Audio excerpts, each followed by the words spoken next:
بیمار سے پوچھو کہ مدینہ کیا ہے، ان کے بیمار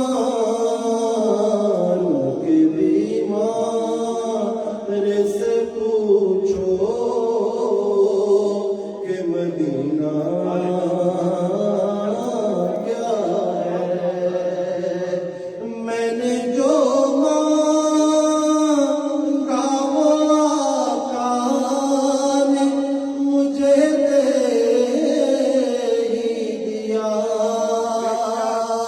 میں نے جو مانگا وہ آقا نے مجھے دے ہی دیا، یہ نہ دیکھا میری تقدیر میں لکھا کیا ہے، یہ نہ دیکھا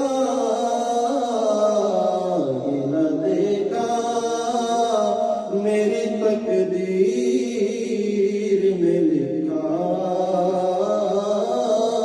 کیا ہے۔ اور جتنی جلدی ہو مدینے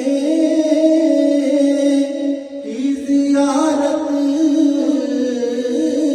کر لو، جتنی جلدی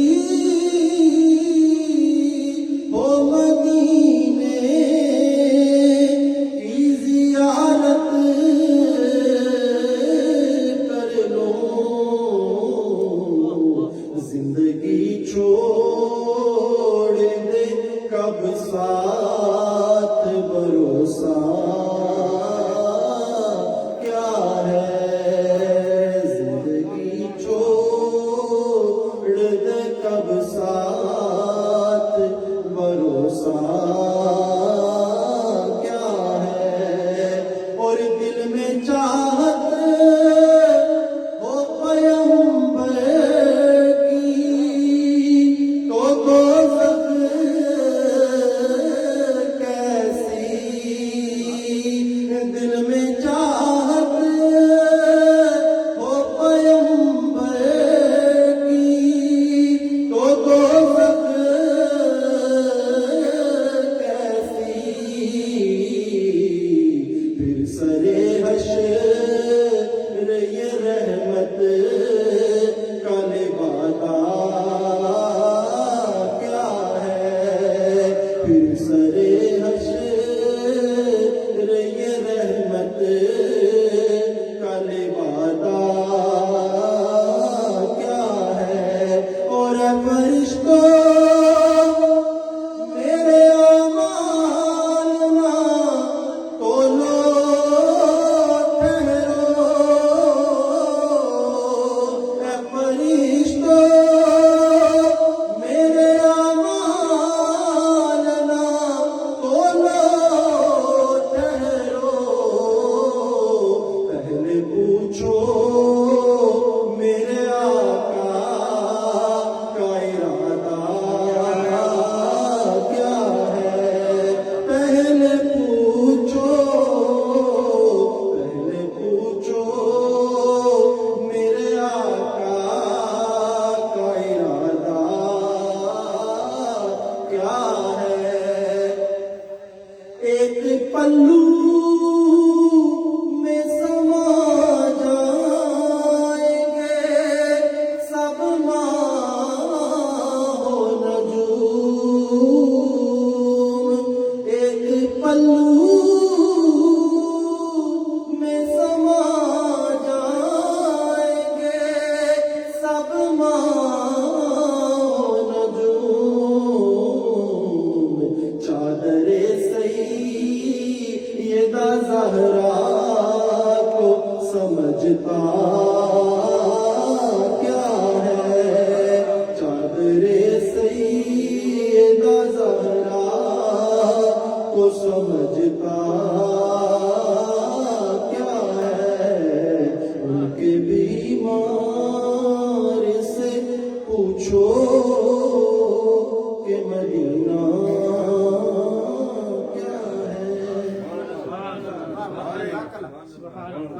سبحان اللہ، ماشاء اللہ ماشاء اللہ۔ نحمدہ ونصلی ونسلم علی سیدنا و مولانا محمد نبی الامین المکین الکریم الرؤوف الرحیم، اما بعد فاعوذ باللہ من الشیطان الرجیم، بسم اللہ الرحمن الرحیم۔ ان اولیاؤہ الا المتقون، صدق اللہ المولانا العظیم و صدق رسولہ النبی الکریم۔ ان اللہ وملائکتہ یصلون علی النبی یا ایھا الذین آمنوا صلوا علیہ وسلموا تسلیما۔ اللہم صل علی سیدنا و مولانا محمد وعلی آل سیدنا و مولانا محمد وبارک وسلم۔ اللہ رب العزت کے حمد و ثنا کریم آقا علیہ الصلوۃ والسلام پر درود و سلام، اور اس کے بعد معزز محترم آنریبل خواتین و حضرات، السلام علیکم ورحمۃ اللہ وبرکاتہ۔ آج کی یہ محفل پاک جو منسوب ہے خواجہ غریب نواز نائب مصطفیٰ عطائے رسول خواجہ معین الدین چشتی رحمۃ اللہ علیہ، خواجہ اجمیر، ہم نے تلاوت سنی، کریم آقا علیہ الصلوۃ والسلام کی بارگاہ میں جو ہدیہ نعت پیش کی گئیں وہ سنی، اور منقبت خواجہ اجمیر سنی۔ اب چند آیات اور احادیث مبارکہ سے شان اولیاء آپ کے سامنے رکھنا چاہتا ہوں۔ جو میں نے تلاوت کی ہے یہ سورہ انفال ہے، 9واں پارہ ہے۔ ان اولیاؤہ الا المتقون، اولیاء کون ہوتے ہیں؟ کوئی ولی نہیں ہے، کوئی ولی نہیں ہے سوائے ان کے جو پرہیزگار متقی ہوتے ہیں۔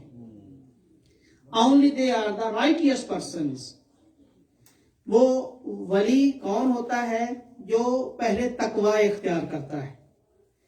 پھر اسی طرح اگر سورہ یونس میں چلے جائیں تو اس میں اللہ رب العزت نے ارشاد فرمایا، مشہور و معروف آیات، الا ان اولیاء اللہ لا خوف علیہم ولا هم یحزنون الذین آمنوا وکانوا یتقون۔ بے شک خبردار، جو اللہ کے ولی ہیں ان پر نہ کوئی خوف ہے نہ کوئی غم ہے، نہ اس دنیا میں نہ قیامت کے دن نہ آخرت میں۔ وہ کون ہے؟ الذین آمنوا، پہلی بات تو یہ ہے کہ وہ ایمان والوں میں سے ہوتے ہیں۔ پتہ یہ چلا کہ کوئی بے ایمان ولی نہیں ہو سکتا، کوئی بے ایمان ولی نہیں ہو سکتا۔ الذین آمنوا وکانوا یتقون، پہلی شرط یہ ہے کہ وہ ایمان والوں سے ہوتے ہیں، اور دوسرا یہ ہے کہ وہ پرہیزگار متقی ہوتے ہیں۔ پرہیزگار متقی ہوتے ہیں، رائٹیس پرسنز ہوتے ہیں، پائس پرسنز ہوتے ہیں۔ ان آیات نے یہ بتایا ہے، اور حدیث پاک میں آتا ہے۔ اور اس کے ساتھ اگر ہم ذرا تھوڑا سا اس معاشرے کی طرف بھی دیکھیں، اس دنیا کا نظام بھی دیکھیں، اللہ نے ایک سارا نظام بنایا ہے، اس نظام کے تحت ہر چیز چل رہی ہے، اور انسانیت بھی اسی طرح۔ اللہ رب العزت نے شروع سے حضرت آدم علیہ السلام سے جیسے انسانوں کو بھیجا، ساتھ انبیاء کو بھیجا ان کی ہدایات کے لیے، تو ایک سارا نظام ہے۔ پہلے انبیاء آتے رہے، انبیاء کا سلسلہ ختم رسول اور ختم نبوت ہمارے پیارے آقا علیہ السلام پر کی گئی، اور پھر یہی سلسلہ اولیاء کی صورت میں ہوتا رہا۔ اب یہ ایک نظام ہے، نظام کو دیکھا جائے تو ساری کائنات کے اندر ہر چیز برابر نہیں ہے۔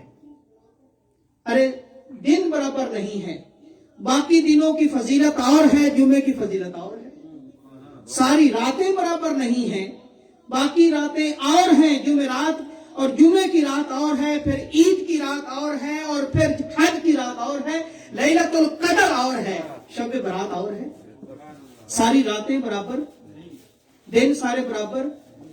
یہ ساری گھڑیاں جو ٹائم ساتھ ہے، یہ ٹائم جو ہے، وقت جو ہے وہ برابر نہیں ہے. جمعے کا وقت وہ اور ہے، فجر کا وقت اور ہے، عصر کا وقت اور ہے، کوئی قبولیت کا وقت ہے. اسی طرح ساری جگہ برابر نہیں ہے، ساری مساجد برابر نہیں ہے. یہ مسجد اس کی فضیلت اور، مسجد نبوی کی فضیلت اور، مسجد اقصی کی فضیلت اور، مسجد حرام کی فضیلت اور. یہ ساری جگہ ایک جیسی نہیں ہیں، سارے شہر ایک جیسے نہیں ہیں، سارے ملک ایک جیسے نہیں ہیں. یہاں یہ ملک اور مدینہ کچھ اور ہے جی. اور پھر سارے شہر برابر نہیں. دلی کا مقام کچھ اور ہے، لاہور کا مقام کچھ اور ہے، بابا فرید کا پاک پتن کچھ اور مقام رکھتا ہے. اور پھر سارے شہر کیسے برابر ہو گئے؟ یہ شہر کچھ اور ہے، مدینہ میرے آقا کا کچھ اور ہے، مکہ کی فضیلت کچھ اور ہے. ساری جگہ برابر، سارے دن برابر، ساری راتیں برابر، سارے وقت برابر نہیں ہیں. اسی طرح سارے انسان بھی برابر نہیں ہیں. سارے انسان بھی، ہاں بنیادی حقوق ایک جیسے ہیں، لیکن سارے انسان اگر یہاں دنیا کا نظام لے لیں تو جو زیادہ کماتا ہے وہ زیادہ پاتا ہے، جو زیادہ محنت کرتا ہے وہ زیادہ پاتا ہے. ایک اناڑی ہے، کچھ کرتا ہی نہیں، ویلا رہتا ہے، اس کا مقام کچھ اور ہے. جو محنتی ہے اس کا مقام کچھ اور ہے. ایک جاہل ہے اس کا مقام اور ہے، ایک عالم ہے اس کا مقام اور ہے. ایک بے نمازی ہے اس کا مقام اور ہے، ایک نماز پڑھتا ہے اس کا مقام اور ہے. ایک وہ جس کو قرآن نہیں آتا، ایک قاری قرآن ہے، اس کا مقام اور ہے. جس کو قرآن پڑھنا آتا ہے، نہیں پڑھنا برابر. تو پھر سارے انسان کیسے برابر ہو سکتے ہیں؟ بھئی عام انسان اور ہے، ولی اور ہے.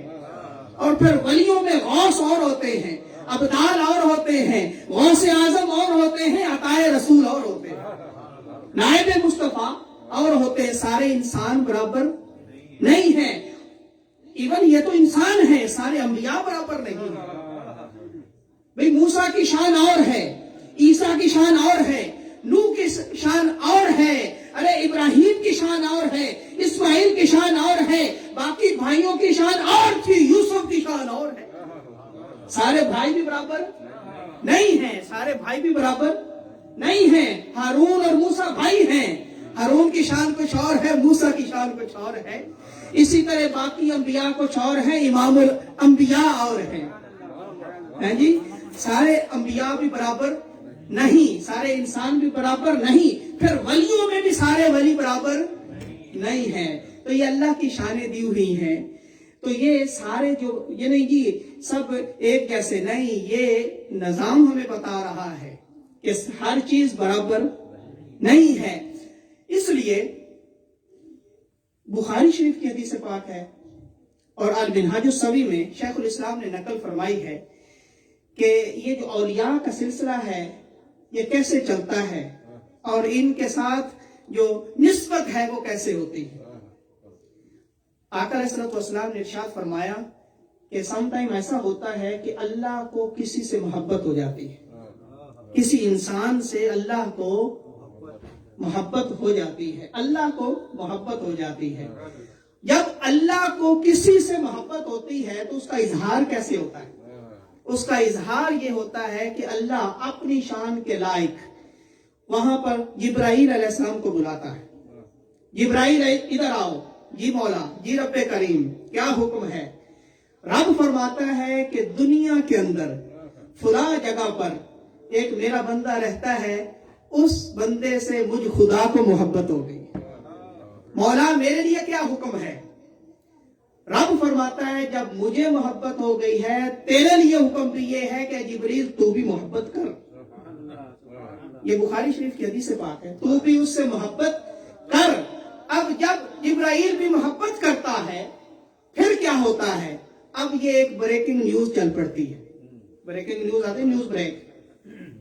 اب یہ نیوز بریک ہوتی ہے کہ جبرائیل پھر اناؤنس کرتا ہے عرش والوں میں، اے عرش والوں، اب یہ نیوز بریک ہو رہی ہے کہ فلاں جگہ پر فلاں بندہ رہتا ہے، اس کا نام یہ ہے. اس کا نام بتایا جاتا ہے، کبھی اس کا نام بابا فرید آتا ہے، کبھی اس کا داتا کی نگری والے، سبحان اللہ.